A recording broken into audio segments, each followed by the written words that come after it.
pues el primero fue José de Samanima. Esta ya es la 10ª edición de premios. Y se lo han ganado Joey Casares, se lo ha ganado Mario Vargas Llosa, Jorge Amaro,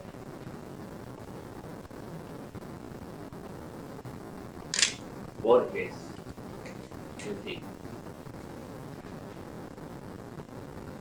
Y lo que más me satisface a mí es, en los casos de los premios,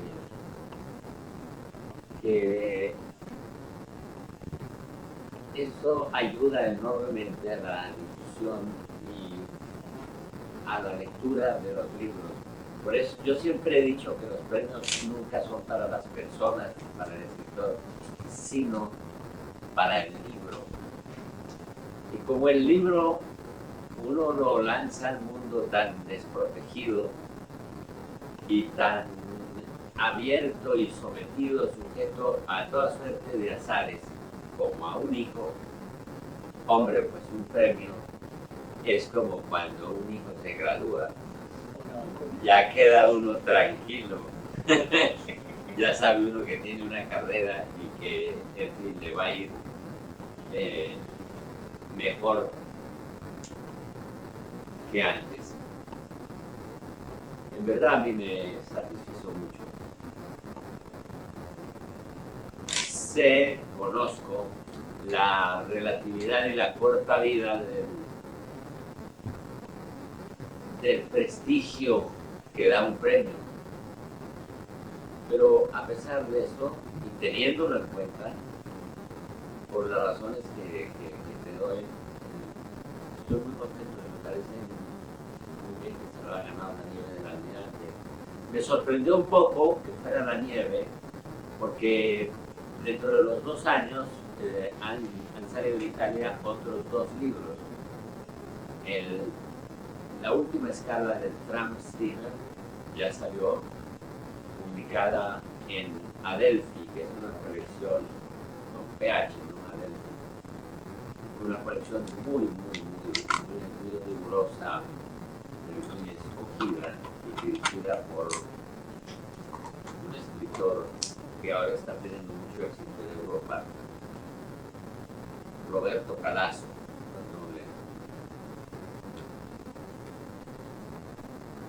Y la Ilona llega con la lluvia, que fue publicada, como todo lo demás va a ser publicado por Einaudi.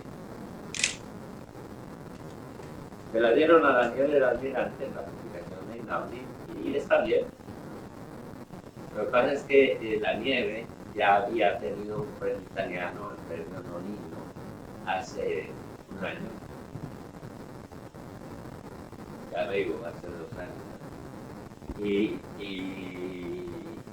bueno, pues,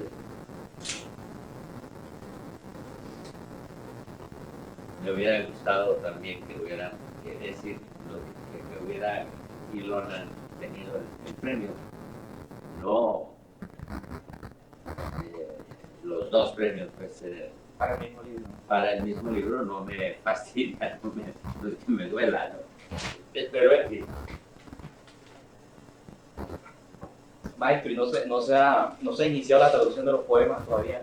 Sí, la traducción de los poemas está ya terminada en Francia y ya tuve ocasión de leer la totalidad de mi obra poética en francés, traducida por François Maspero.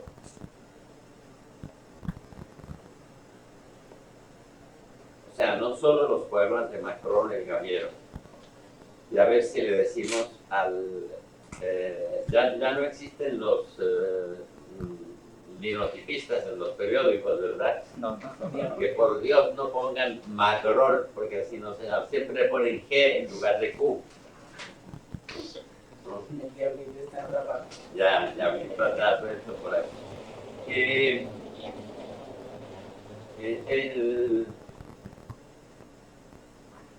La edición saldrá en el editor que adquirió todas mis obras en Francia, que es Grasset. Grasset, con doble S, ¿no? Gracet.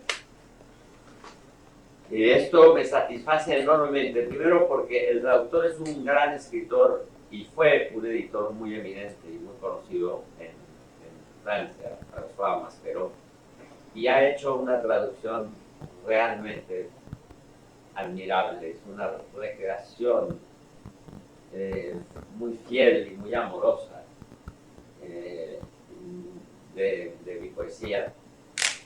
Y vale la pena contarles que él la comenzó sin la idea de publicarla, ni de venderla, ni de ser publicada, sino por puro cariño, por puro entusiasmo con mi poesía.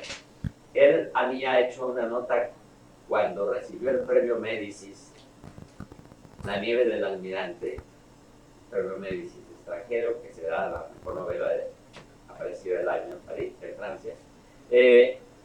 Hizo una nota muy entusiasta en un periódico donde escribe, en un periódico literario que se llama La Quinzaine Littéraire.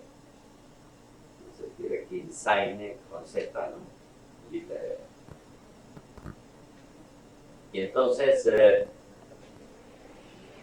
yo lo llamé para agradecerle la nota, porque la nota era muy entusiasta, y me dijo, sabe que yo estoy traduciendo su poesía al francés, pero no con el ánimo distinto de disfrutar de esa traducción. Y cuando Gracet me propuso la publicación de la poesía, yo le dije, pues yo tengo ya un traductor que está trabajando en esto.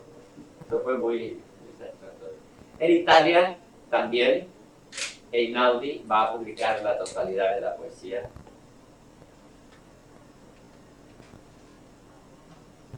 Y en Alemania se va a publicar también La suma de Macron el Caballero, 1948-1988.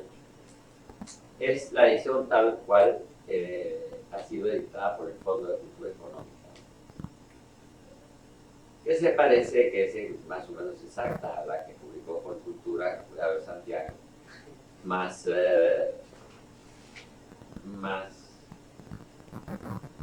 claro, no tenía lo de España, ¿no? La crónica regia. La crónica regia tenía, un homenaje y 7 hay varias cosas. Es Pro Cultura, que sacó esa edición que se llama Poesía, que a la obra completa, esa obra literaria, poesía y prosa. Maestro, ¿cómo nació ese personaje de Macron? ¿Cómo se gestó? Mira, viejo, eso nació de repente cuando comencé a escribir los primeros poemas que yo sentí que eran publicables, que por cierto eran poemas en prosa, como uno que se llama La Corriente, y después yo sentí que escribía una poesía de un escepticismo, de una desesperanza tan grande que no iba con mi edad, con la edad de un muchacho de 18 o 19 años que liquida de repente toda esperanza y todo sentido a lo que hacen los hombres durante su paso por la tierra. Entonces pensé que la voz de otro que sí tuviera una experiencia y atrás un dolor ya sufrido y un conocimiento del mundo ya probado, le daría verdad a esa poesía. Y así nació Macron. Ahora, lo que pasa, y siempre lo aclaro, es que la vida ya alcanzó a Macron, mi vida personal ya alcanzó a Macron, y ya he pasado yo por pruebas, viajes, andanzas, que ya hoy me permitirían hablar así. Pero yo sigo teniendo un gran cariño al Gaviero, y además el Gaviero ya hoy día es un personaje con su propia vida, con su propio pasado, con sus propios intereses, con sus propias relaciones, con sus amigos, que voy narrando, y eso le va dando cada vez más peso y más verdad. Ya hoy día Macron es un ser vivo que me hace la vida a veces imposible. Yo muchas páginas ya las estoy escribiendo con la presión del personaje muy evidente y muy sentida sobre mí. Hay veces, por ejemplo, se me ocurre, bueno, ahora voy a escribir un viaje de Macron a otra parte, y me doy cuenta que Macron no, que va es para otro lugar, con otro fin, y a buscar otras cosas, ya por su cuenta. Entonces tengo que parar la oreja mucho antes de escribir, porque él está ahí. Yo estoy escribiendo, me adelanto tal vez a una pregunta que hagan. Estoy escribiendo ahora un libro que se llama Tríptico de Mar y Tierra, en donde hay 3 momentos de la vida de Macron. No son 3 cuentos sobre Macron exactamente, sino 3 instantes de giros en el destino de Macron que nacen en el interior suyo, por experiencias profundamente internas. Ya tengo escritos 2 narraciones. Sí. Una se llama Jamil, J-A-M-I, es un nombre árabe. Jamil, que es un hijo que aparece de repente de Abdul Bashur, y es un niño de 5 años, y que por circunstancias que narro en el libro tiene que quedarse Macron con él durante varios años. Entonces cómo cambia completamente la visión del mundo y de los hombres de Macron a través de ese niño de 5 años. De 5 años. Con esa certeza, con esa sabiduría que tienen los niños para ver las cosas y para ver el mundo. Entonces Macron cada rato piensa, yo que creí que sabía tal cosa, y no, este muchacho me está enseñando que no es así, que las cosas son de otra forma. Ese ya está terminado, Jamil. El otro se llama Cita en Bergen, que estoy escribiendo ahora, y el otro ya lo terminé, que es el encuentro de Macron con Alejandro Obregón. Eso fue publicado en la revista El Paseante de Madrid, que publica Ciruela, una revista muy lujosa, con bellísimas ilustraciones de Alejandro. Es un homenaje mío a Alejandro y a la amistad. Pero eso no quiere decir que me solidarice con todas las trapacerías que hacen estos durante su encuentro y sus encuentros en varias partes del mundo. Yo nada más me invito a contar Encuentros amorosos. De todo tipo. Puede surgir una idea al leer la obra suya, y es que de pronto usted piensa que la obra en general es una sola. Sí, yo siempre, no siempre. Cuando yo escribí La nieve del almirante, lo hice simple y sencillamente para darme una idea de si a partir de un poema en prosa que se llamaba La nieve del almirante, que está publicada creo que en Caravanserai, ahorita no me acuerdo, Caravanserai o Cenizario, eso lo podemos ver aquí. No, pero eso no es la poesía. 60 cuerpos de la elección. Sí, bueno.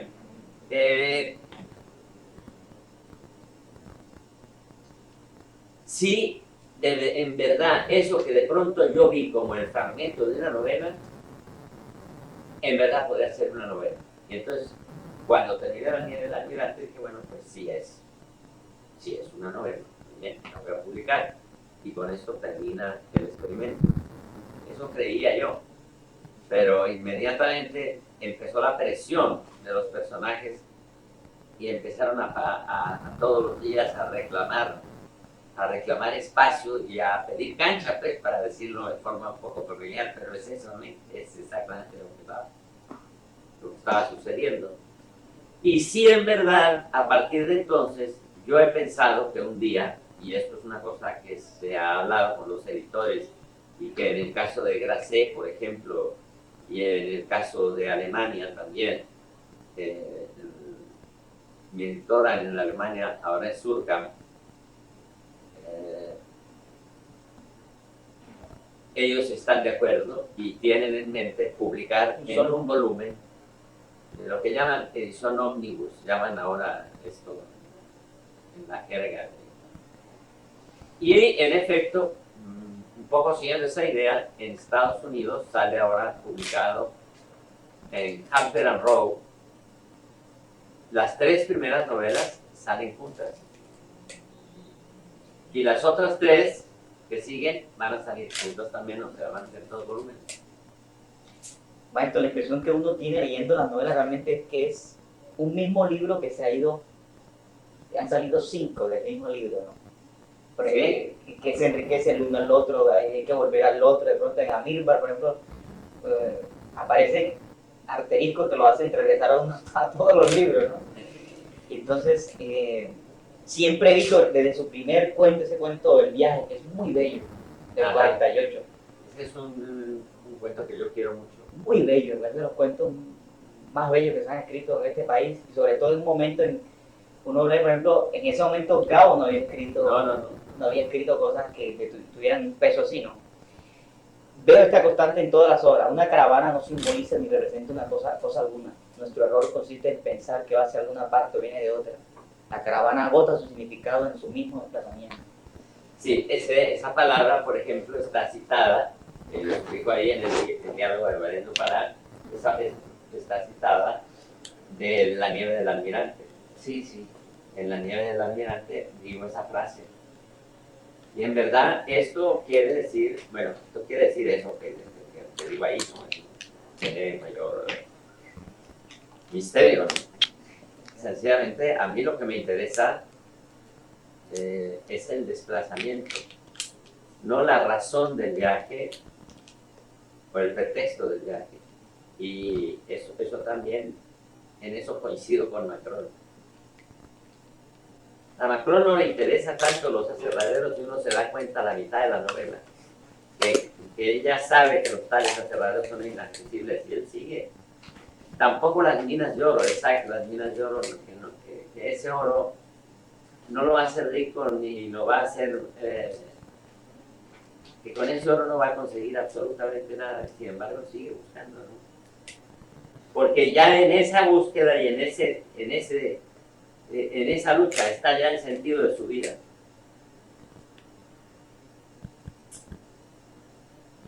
¿Cuál es su relación con lo esotérico, maestro?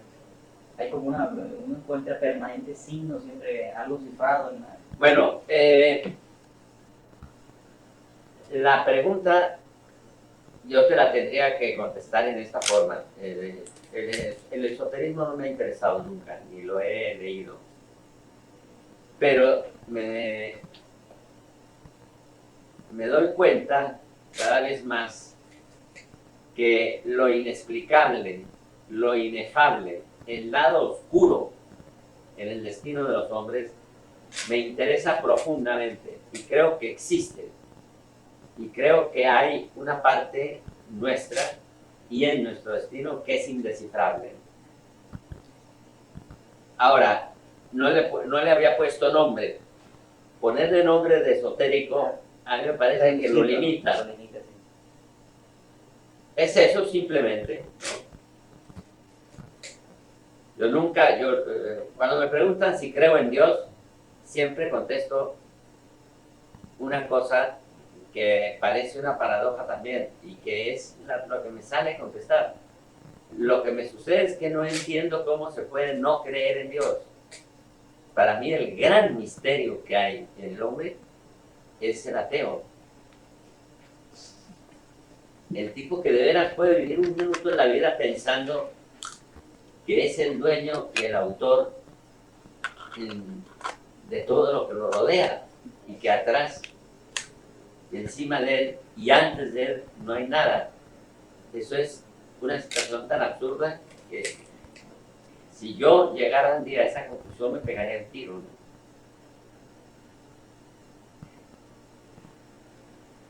Entonces sí hay un interés muy grande de precisar y de denunciar la presencia de ese otro lado nuestro que no tiene nombre, ¿no?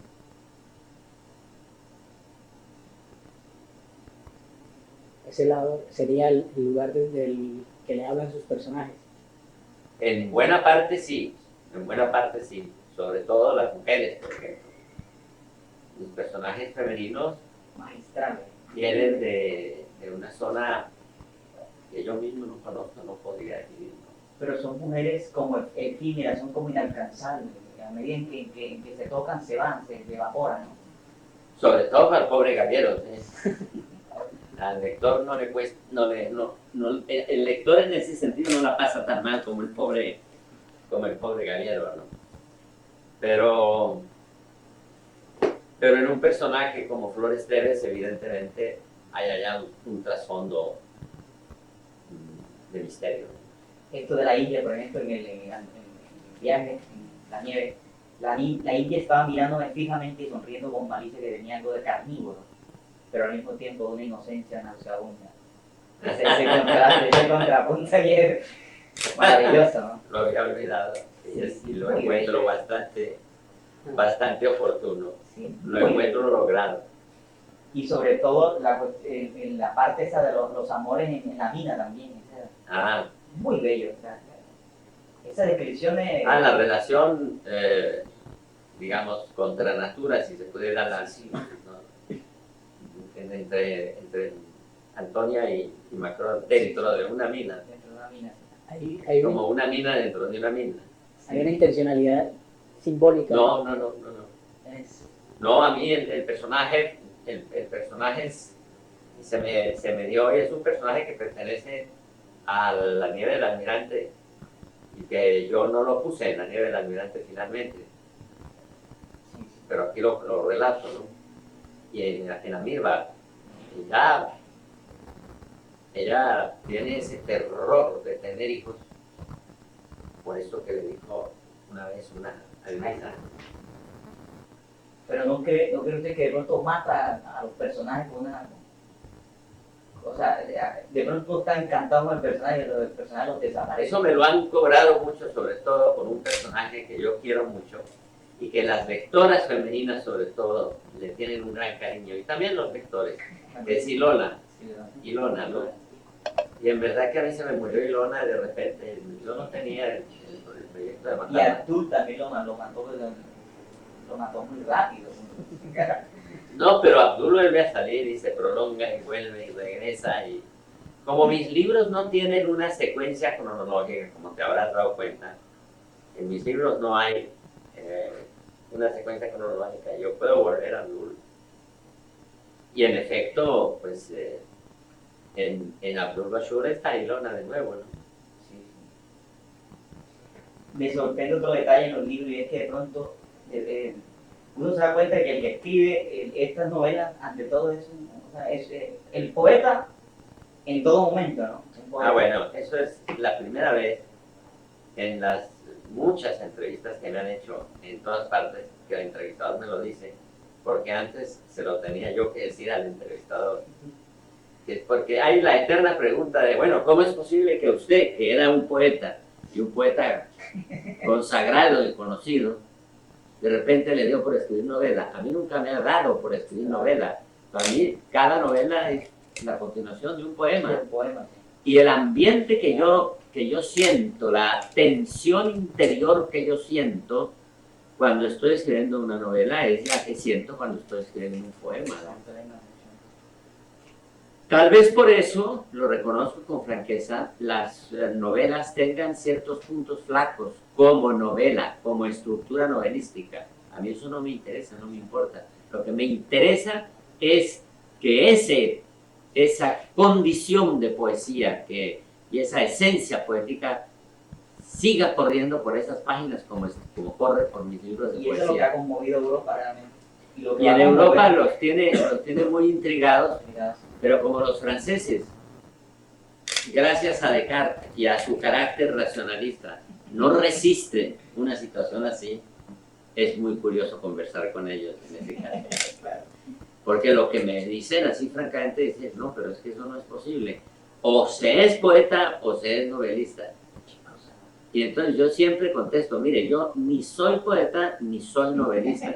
Yo no me siento en la máquina y digo, y yo poeta voy a escribir, ¿no? Es más, yo he evitado siempre, me parece profundamente abusivo y además de muy mal gusto, el decir, el yo poeta que aparecía tanto en en la poesía romántica y en la poesía de los simbolistas, de los modernistas, ¿no? Yo poeta, como yo poeta, uno no puede titularse con un título que le corresponde a alguien como el Dante, ¿no? O como le corresponde a alguien como Baudelaire, o a alguien como Keats, o a alguien como Ezra Pound, ¿no? Y uno ahí me parece realmente una confianza un poquito abusiva, ¿no? Yo no me atrevo, y no puedo decir yo novelista, mucho menos. A mí novelista es, por ejemplo, Tolstoy o Dickens. ¿Qué diría yo? ¿Qué? Yo aquí escribiendo. Yo aquí luchando, abrazo partido por las palabras. Cada vez me cuesta más trabajo escribir, mucha dificultad, pero ahí voy, cumpliendo con un destino. Yo escribo todos los días. Esa noción de destino, ¿cómo se asume? O sea, es como una especie de vocación. Es una vocación evidente que no la ves al comienzo. Al comienzo la ves como algo que la juventud y el gusto por las letras, y desde luego en mi caso la condición de lector devorante, insaciable, te ha creado y te lleva a escribir. Ahora de repente te das cuenta de que has tomado una responsabilidad y de que esa es tu vida. La responsabilidad es con quién. Contigo, con ese otro que está allá adentro queriendo decir una serie de cosas, ¿no? Y sintiendo que el decirlas es su destino, es cumplir su destino en decirlas. Y yo, que he vivido en realidad dos vidas completamente distintas, lo sé muy bien, o sea, he puesto a prueba esa vocación.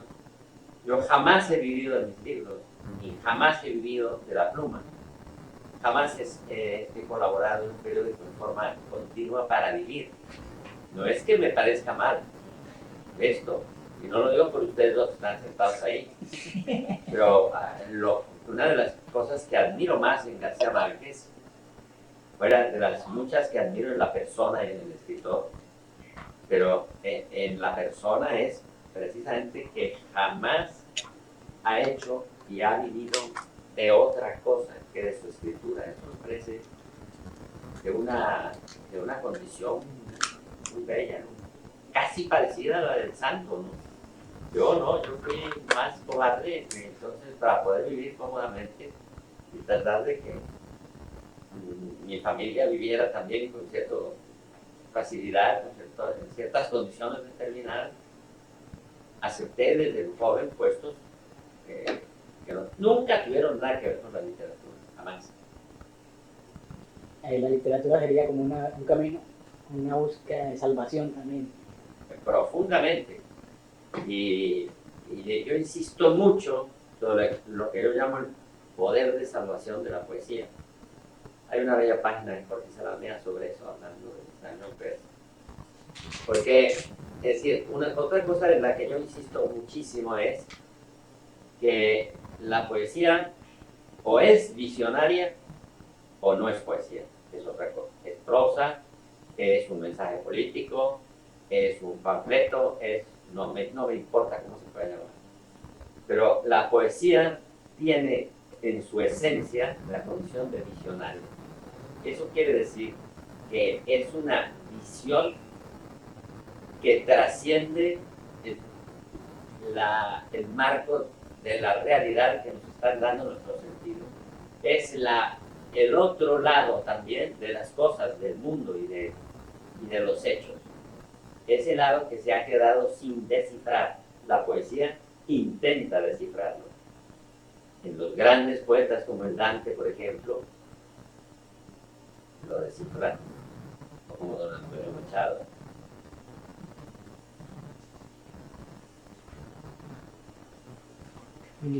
Un cambio podría ser hablar de un término como literatura colombiana. ¿Cómo ves? Ay, madre mía. Un puñetazo. Me dejaste bien.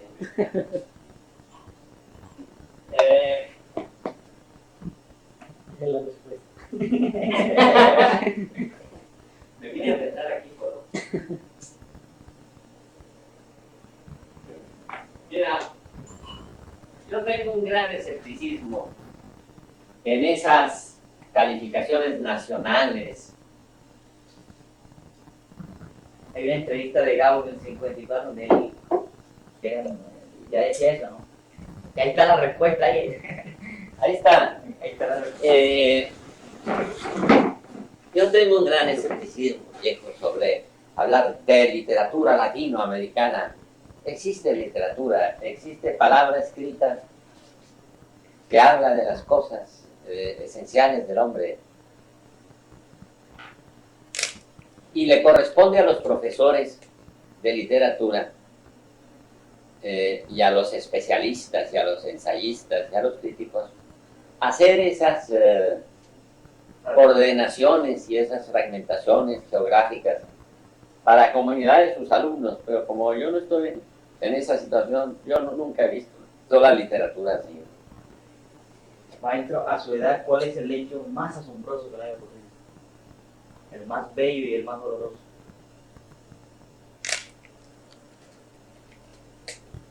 Qué barbaridad.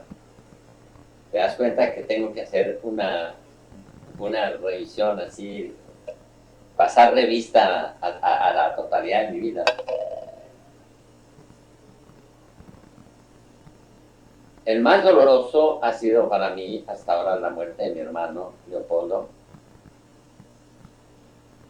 que fue durante toda la vida como un cómplice secreto de mi vida y de lo que yo escribía. El hecho más espléndido para mí son los años de niñez que viví en Bélgica. Y paralelamente, durante las vacaciones, los años de niñez que viví en una finca de mis padres, de mi madre y de mi abuelo, que se llamaba Coello, en el Tolima, una finca de café y caña. Los días que pasé en Coello, para mí fueron sencillamente los días del paraíso. A mí ya no me tienen que mostrar dónde queda y cómo es el paraíso, porque yo ya lo conozco.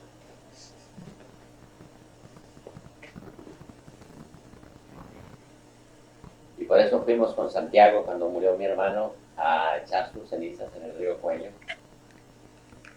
Y espero que se haga lo mismo con las mías, para regresar, aunque sea en esa forma simbólica, al sitio donde he sido más feliz.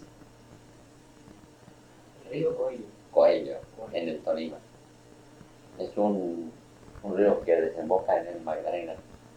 La finca está en la carretera que va de entre Ibagué y Armenia, a 12 kilómetros de Ibagué. Por eso muchas veces me dicen que soy tolimense. Yo nunca lo rectifico porque en el fondo sí, tengo un tal amor por esa tierra que yo pienso que eso que es un error de tipo biográfico es una verdad profunda. Acaba siendo verdad. Eso que dice me parece tan de un humor tan profundo, diciendo, yo nací en Bogotá, pero no lo vuelvo a hacer. De verdad. La batalla de Waterloo, quien la sabe explicar, es Napoleón. Wellington ni se dio cuenta de qué fue lo que pasó. Regresó a bailar en Bruselas con las damas inglesas y a contar un cuento que pues, estaba muy lejano de la verdad. El otro pobre en el Belerofonte mascando nostalgia, empezó a recapitular sus errores, ¿no?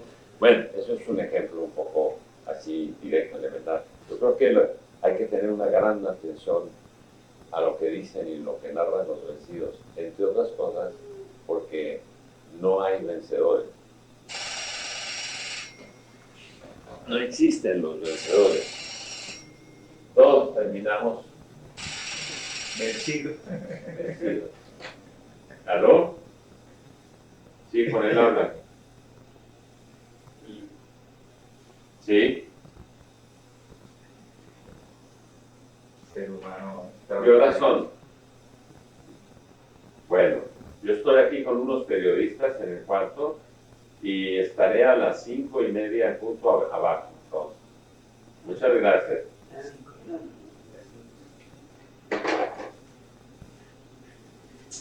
En esa conferencia se hablaba de moldear la muerte, o sea, cultivar la muerte. Bueno, pues Y ahí está en Arturo. el diálogo de Menendo Pará. Procura que tu propia muerte la hayas esculpido y la hayas modelado tú mismo y no los demás. En eso no dejes que los demás se metan.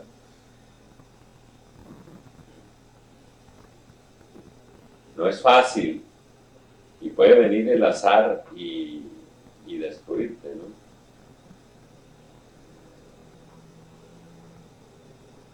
Destruir ese sueño, ¿no? Y esa posibilidad, mala suerte, ¿no? Hay cosas en las que tú no puedes intervenir, pero procura, es lo que digo yo, procura. Si no fue posible, pues, en fin. Pero procura que lo sea. A mayor lucidez, mayor desesperanza, y a mayor desesperanza, mayor posibilidad de ser lúcido. O sea, a medida que uno se va entrando en esos signos secretos, que Vas entendiendo más y vas viendo con más claridad. O sea, no estás anteponiendo ambiciones, sueños, engaños como la fama, la gloria. Me da mucha risa cuando me dice, bueno, maestro, ahora que usted es famoso, ¿qué será ser famoso? No sé, ¿cuántos ejemplares se han vendido de la nieve del almirante? No tengo la menor idea, no creo que es eso lo que... Y la fama, además, ¿cuál fama? Las dos obras primas de la poesía de Occidente y también de la novela, la Ilíada y la Odisea, ya no se sabe quién las escribió. En una época debió saberse. El nombre de Homero, el nombre del autor se borró. Se habla de Homero, pero con unas dudas cada vez más profundas, ¿no? La existencia de Homero es enormemente discutible. Entonces imagínate, si con semejantes monumentos se pierde el nombre del autor, ¿de cuál fama estamos hablando, por Dios? Es como hablar del presente, ¿no? Que es tan dudoso el presente. Exactamente, bueno, esa es mi profundo rechazo y mi repugnancia por la política, ¿no? A mí me interesa la política cuando ya han pasado 300 años. Por lo menos, pues. Ahora empieza a interesarme a mí la batalla de Lepanto, por ejemplo.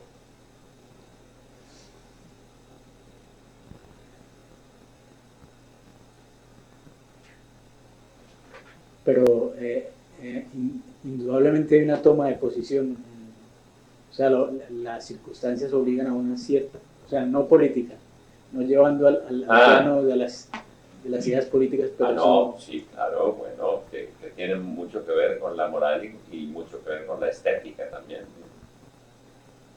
Con la estética, con la armonía, ¿no? O sea que la lucidez con que un ser como Gorbachov vio la solución que podía haber en Rusia para impedir lo que está sucediendo, a mí me parece admirable. Esto yo soy consciente de eso y me interesa. Ahora, no doy un paso más adelante ya en interpretaciones y en compromisos. Yo jamás he firmado un manifiesto, jamás. Jamás he votado, jamás he emitido una opinión política, porque sencillamente ni entiendo, ni me he ocupado de eso, ni hablo de lo que no sé.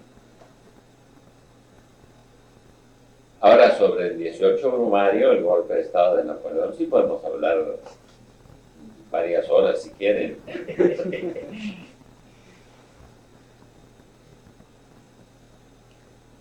Hablando de la desesperanza y de la derrota, hay un autor que, pues, por lo que he podido leer, creo que se encuentra mucho con la obra suya, y es Onetti.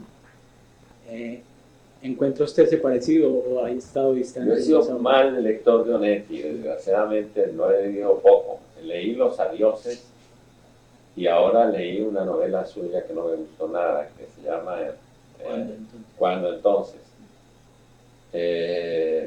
Pero sí, no me gustó, es una cosa puramente personal, es decir, no es un juicio de valor. Hubo algo ahí que no me gustó. Entonces no lo conozco muy bien. Lo mencionan a veces al lado mío, no eres el primero en decírmelo, pero siempre contesto en esta forma un poco tonta porque no lo he leído bien. Yo leo poca literatura latinoamericana ya, muy poca. ¿Cuáles son sus autores de cabecera? En general. Sí, los que llevaría la pregunta de Bueno, yo llevaría, desde luego, a la Isla Desierta las Memorias de San Simón. Porque, claro, son 20 y tantos tomos y son divertidísimas. ¿No? Y mientras tanto, espero que ya me hayan rescatado. La obra de Valéry Larbaud, Macron. la obra en prosa y poesía de Valéry Larbaud. Todo Dickens, que me deslumbra y me encanta. Y desde luego, el que llamo yo el libro, con mayúscula, que es el Quijote. Para caer en el lugar común, absoluto, pero como decía yo en las palabras ahí que me tuve que decir en la alcaldía, yo recomiendo un regreso a los lugares comunes y no descartarlos tan rápidamente, porque por algo han sobrevivido a muchas cosas que resultaban bastante más tontas que los lugares comunes, ¿no? Y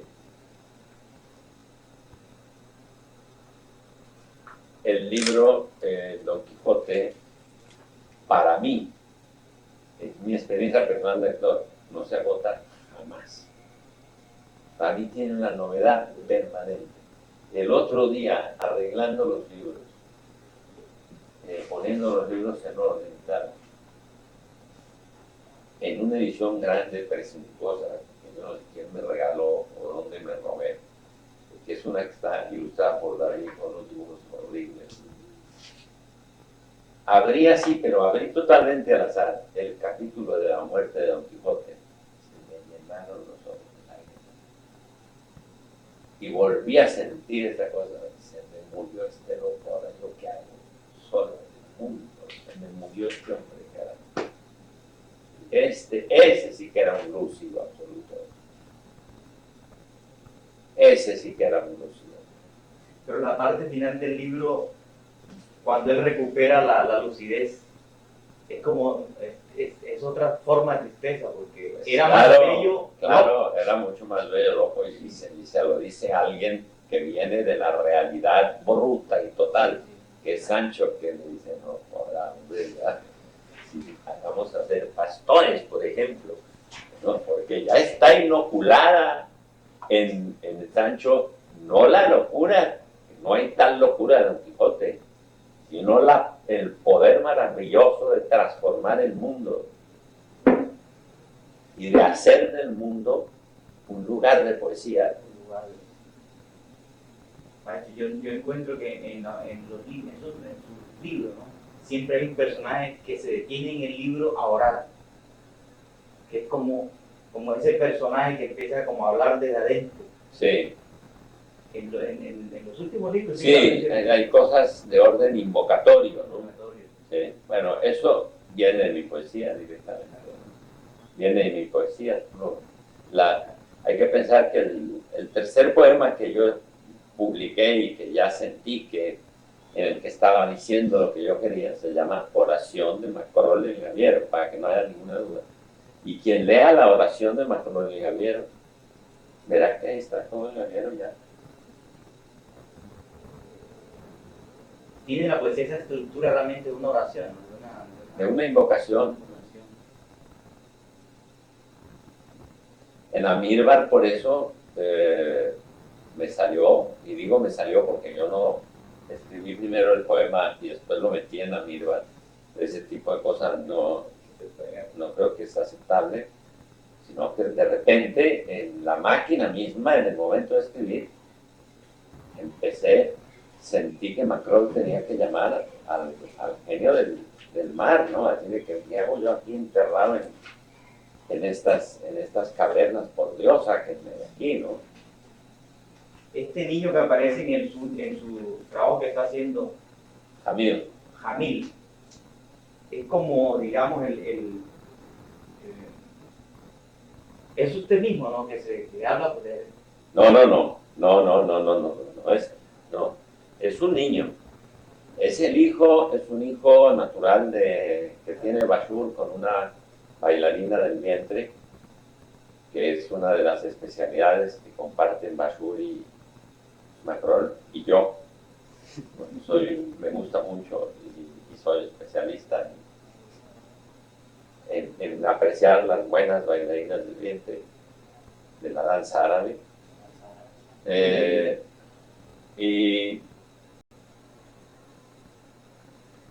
es un niño que tiene algunos rasgos de Abdul, otros de su madre, y que deja absolutamente hechizado y asombrado a Macrol. Es como un visionario, un niño que... Como todo niño. Como todo niño. Tú ponle cuidado a los niños porque son absolutamente impresionantes. Yo tengo ahora un nieto que Santiago conoce, de 2 años y medio, ¿no? Que cada día me deja más asombrado.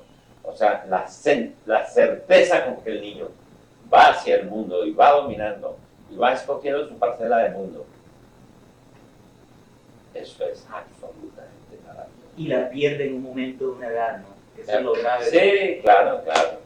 La pierde con la razón. Claro. Cuando empieza a pensar, pues, sí, se pierde todo. Un niño, por ejemplo, la forma como los mayores nos comportamos con los niños es absolutamente grotesca. Porque los niños a veces se nos quedan mirando como diciendo, ¿qué le pasó? Se volvió loco, porque el niño ya vio cómo es la vaina. Le cuento así, en un pequeño paréntesis, yo tengo un niño de 4 años, que es un niño con signos de autismo. Ajá. ¿Sabes? Los médicos dicen eso, pero es un niño con una magia permanente. Ajá. Y un día, en estos días me quedó mirando y me dijo, papi, te pareces a un caballito de color amarillo. El niño. Maravilla. Y así, o sea, llega en un silencio y de pronto dice cosas así. Lo Maravilla. llevo aquí a la isla, a Boca Chica, y hay un tipo que está soleando estrellas ahí en la orilla del mar. Está soleando 20 o 30 estrellas, y entonces, primera vez que lo llevo yo a ese lugar, y el niño dice, ¡mierda! ¡Se cayeron! Qué lindo. Y el tipo se quedó frío, ¿no? El vendedor de estrellas ahí, frío. ¿Qué tal esa vaina? ¿Qué tal esa vaina? Claro que el problema que yo tengo es la vecindad. O sea, ¿cómo entienden los niños? ¿Cómo entender? El problema que tú tienes es el inmenso esfuerzo de inteligencia y de intuición que tienes y de imaginación que tienes que hacer para acercarte a esa maravilla sin romperla, ¿no? Exacto. Porque si tú le contestas a ese niño, sí, hijo, se cayeron del cielo porque las estrellas estaban en el cielo, y le dicen, qué pendejo tan grande. Está siguiendo la corriente. No, sí, porque ellos no parten de la realidad. El niño parte, pues precisamente de donde debe partir el poeta, que es de la condición visionaria, ¿no? Pero eso es divino. Eso es... Cuando Raúl empezó las crisis más terribles en Bogotá, Raúl a veces aparecía en la casa y la comunicación pues era nunca bien, no olvidé que Raúl hacía cosas, por ejemplo, de pronto apagaba las luces de la casa, tenía velas y no hacía. La única persona con la que se entendió fue con mi hermana que tenía una niña de 4 o 5 años. El niño que se activa con los sentimientos, ¿no? Que de pronto está dormido en uno y hay que sacarlo. Es decir, por ejemplo, Raúl había recogido unos troncos, y llevó unos troncos todos de madera y empezó a juntar y cosas y todo. Y de pronto le dije, Raúl, ¿qué estás haciendo? Me dijo, no, estoy juntando tal cosa, pero que no se veía. Y lo trae, pero no está hablando. Está bueno eso, está bueno. O sea, eso fue... Está bueno eso. Que ellos van ganando, ellos van kilómetros adelante. Pero tú sabes el cuento de Obregón, bueno, ya para terminar la intervención esta, ¿cómo te parece? El niño de 8 años, un niño obsesionado con Obregón, un niño de 8 años, autista, lo va a visitar. Y apenas llega, lo saluda y le dice, ¿dónde está el taller? Se lo lleva al taller. ¿Dónde está tu cama? Ve la cama. ¿Y quién es ese que está ahí? No, ese es mi papá. Y de pronto se queda mirando y le dice, ¿y qué te ocurre en el ojo izquierdo? ¿Qué es lo que al mes empezó a perder? Bueno, no. Yo tengo, por ejemplo, con Nicolás, con mi nieto ahora, unos cuidados y un respeto que desgraciadamente no tuve con estos hijos queridísimos. Porque yo tengo aquí 3 hijos. Es María Cristina, que es fisioterapeuta. Santiago, que ese sí es poeta. Y Jorge Manuel, que es cine, ¿cómo se dirá eso? Estudió cine en Londres y da clases de cine. ¿Son cuántos? 3. 3. Y tengo una hija en Chile de otro matrimonio. Y yo ahora me doy cuenta de la infinita torpeza que uno maneja, aunque uno se acerca a ese misterio extraordinario. ¿Se acuerdan de la feria pasada del libro con Sabater? Sí. No. Acaba de pasar. No, top 3. Que lo llevó, yo me acuerdo que lo llevó al estudio de Sabater que escribe. Entró, tenía una cama que dice que descansa. Y le dijo, tu papá, y es la cama que te vas a esa vaina. Esa vaina. Tengo cuidado que hay que tener. Con todos los 2 relámpagos así. Es decir, date cuenta. Usted es muy amable. Estamos aquí trabajando, pero puede hacerlo. Venga, adelante. Y sacamos aquí al hombre. ¿Y usted cómo era cuando niño? Hombre, yo era muy travieso, insoportable, inaguantable. Todavía mis primas a veces me dicen, no, usted era indivisible. Interrumpía a los mayores, echaba mis cuentos, muy travieso, muy inquieto. Yo voy a aprovechar el paréntesis para que le mande un mensaje a Valentina. Dale. Esto es mancha de tinta horrible. Esto es de los que embadurnan. Ah, caray, pero ¿y quieres que escriba aquí o atrás? Atrás. Pero yo no Gustavo, tengo. ¿tienes solo un hijo? ¿Tienes? ¿Tú ¿Cómo? tienes ahí? Yo ¿Tienes tengo solo un dos. hijo? Tengo. Que fue Alejandro que me cogió el lapicero, pero. Tengo dos, Leonardo y Alejandro. Pero Alejandro es el niño que tiene esa dimensión.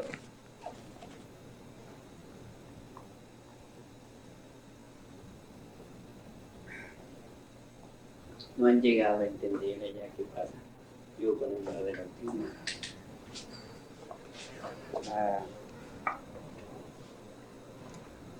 Es increíble que no tengamos los elementos de verdad de entrar. Yo le he sacado, al niño le he sacado adelante, el niño, o sea, que él no resistía que lo tocaran. Ujú. Y yo todos los días, 2 horas en la mañana, le hago lo que llaman terapia, pero no un juego con él, ¿no?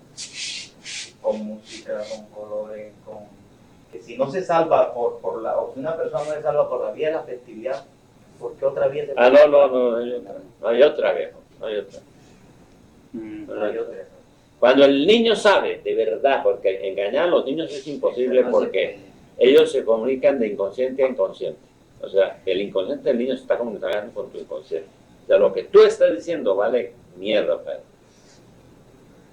Entonces no puedes engañar. Cuando él siente que tú lo quieres y que lo quieres salvar, te salva.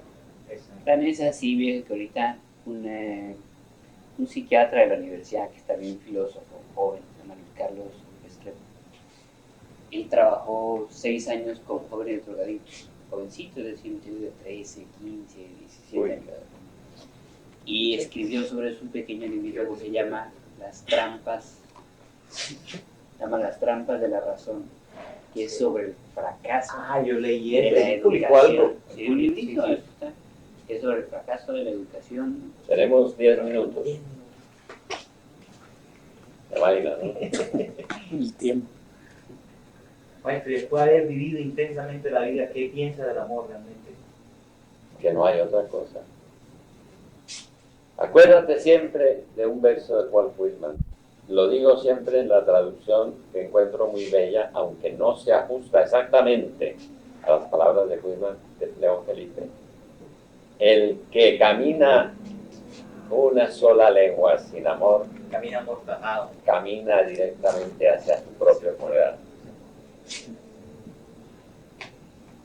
Lo que no hagas con amor pertenece a la muerte. ¿Escribió algo hoy? ¿Ha escrito algo hoy? No, hoy no, porque me tiene entontecido el cine, viejo. Así no se puede. ¿Cómo se ha sentido en Cartagena?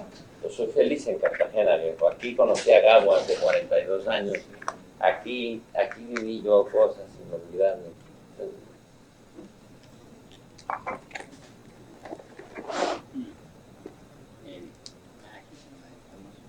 Está en las mismas usted. Bueno, toma niña. Maestro, no tomamos fotos con nadie. Si queremos tener una foto. Hombre, encantado. Yo tampoco me tomo muchas fotos, pero con ustedes Y además encantado. que a la foto le tengo terror, porque la foto es una forma se eterniza un instante. Claro. Es terrorífica, una foto Ahí terminó una cosa y comenzó otra. Ok, a ver, Es verdad. le dicen a... Pero, y tú no vas a salir. Eres artista también.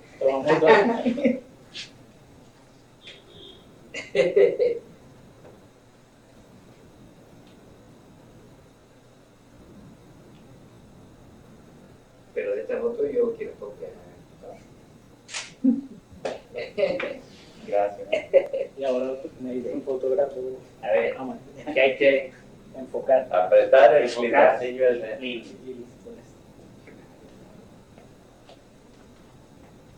A ver. Bueno, pero mis joven. compañeros de... Qué bárbaro.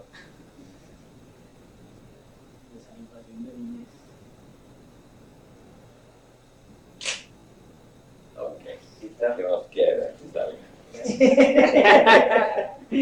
No, Como una foto con un amigo de alguien en bicicleta, ¿no?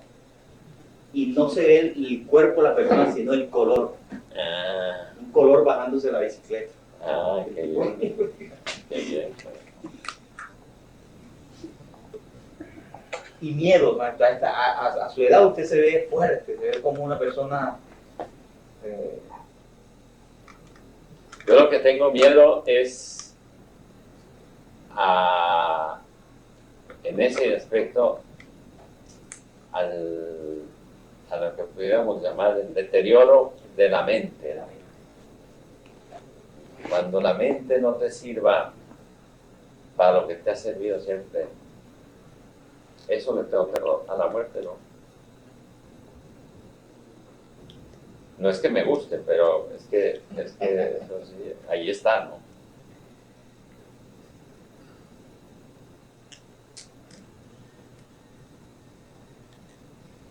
Los poemas suyos tienen tienen una música muy especial, como música barroca. Tienen como un misterio, como una... Uh-huh. ¿En Bueno, qué momento, en qué instantes lo describe? ¿En qué momento? La poesía la he escrito en todos los instantes que me dejaba libre el trabajo.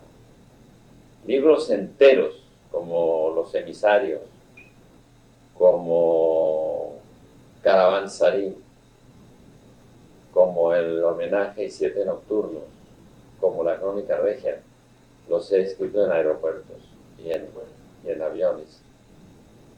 El avión es el método más lento de viajar que ha logrado inventar el hombre, porque la cantidad de tiempo que se pierde en los aeropuertos, en las demoras, y después la cantidad de tiempo que se pierde volando, en esa especie de nada que es el tiempo de un avión dentro de un avión, a mí me ha servido siempre para escribir.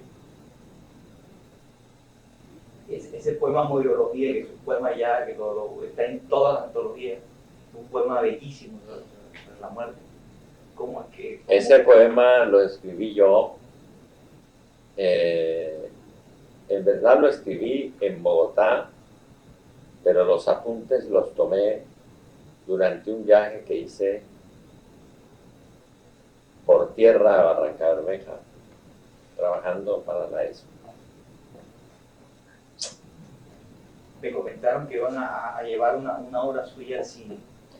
Bueno, se va a filmar y Lona llega con la lluvia en 12 episodios para la televisión.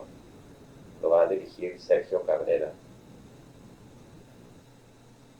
¿No cree que la imagen, o sea, la televisión, es para televisión? Esa es una. Para televisión. Y después en Francia, una productora ha firmado un contrato para firmar para cine La última escala del Tramstil. Tengo terror a verle la cara al Garniero convertido en actor. Terror. No quiero pensar en eso. Pero Ya ya es otra cosa, ya. ya.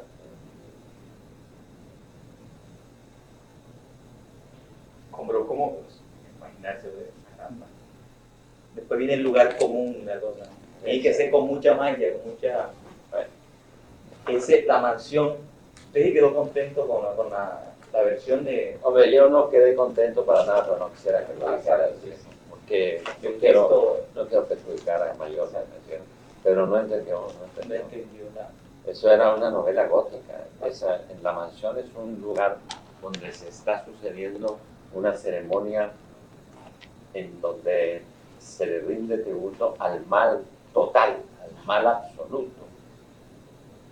Y él convirtió eso en una especie de pensión, en fin. No digas nada, no es aquí en Corea. Entonces, no, es culpa mía para que firmé yo el contrato y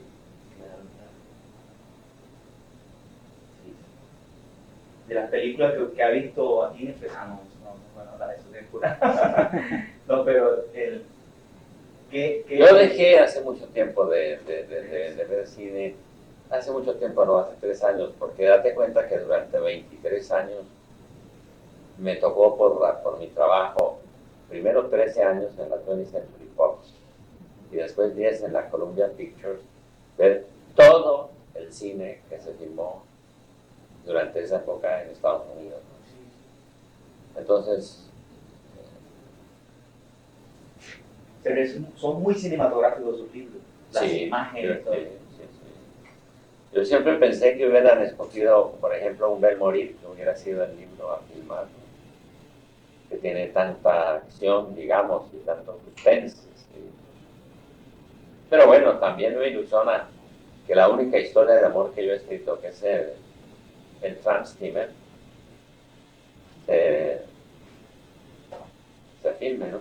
Usted tiene su tarjeta para entrar al cine. Sí, bien. Ah, bueno, ok. Pues yo creo, muchachos, que nos vamos a tener que ir. Sí. Bueno, segundo, tengo que llevar este libro y hacer